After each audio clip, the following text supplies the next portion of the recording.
Katuwang po ang COMELEC at 20 pang institusyon. Ihahatid po ng GMA Network ang pinakamalaki, pinakapinagkakatiwalaan, pinaka-high-tech, pinakamakabuluhan at tamang pagbabalita para sa eleksyon 2016.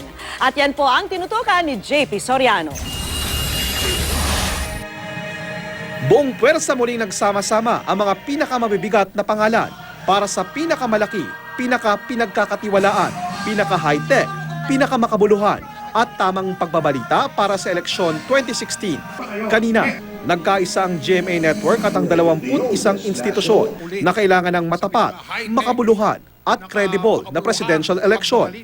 Ang patas at walang kinikilingang pagbabalita at serbisyong totoo ay ihahatid ng GMA7, GMA News TV, DZBB, RGMA, DWLS-FM, GMA News Online, GMA News Social Media, GMA Kapuso Foundation, GMA Pinoy TV, GMA Live, GMA News TV International, at GMA New Media Incorporated. This election is happening at a crucial period when the flow of information is becoming more dynamic, freer, and faster than ever before. We see an election coverage that is online, on social media, mobile, quick, up close, and personal. In addition, of course, to traditional media. Our partnership has been tested and has proven to be rock solid over the years. That is why we are very confident that while we may have a formidable task ahead of us, together we will succeed.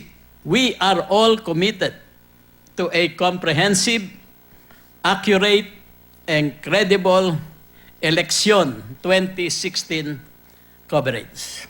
Ito ay paraan para may parating sa ating mga manonood, sa ating mga kababayan, ang mga kaganapan bago mag-eleksyon o papunta sa eleksyon habang nagbobotohan hanggang sa mga resulta. Katuwang ng GMA Network sa paghahatid ng eleksyon 2016 coverage, ang Commission on Elections o COMELEC. People seem to think that election management is an exclusive government function. But the progress that the COMELEC has made in our public-private endeavors in the last couple of months show that the private sector can evolve from being a mere spectator to an active partner in democracy building. Ang mga bigating institusyon kapartner ng GMA, ang PLDT, Smart Communications, Philippine Daily Inquirer, Inquirer.net, Philippine Center for Investigative Journalism o PCIJ, Catholic Media Network, gayon din ang Parish Pastoral Council for Responsible Voting o PPCRV, National Citizens Movement for Free Elections o NAMFREL.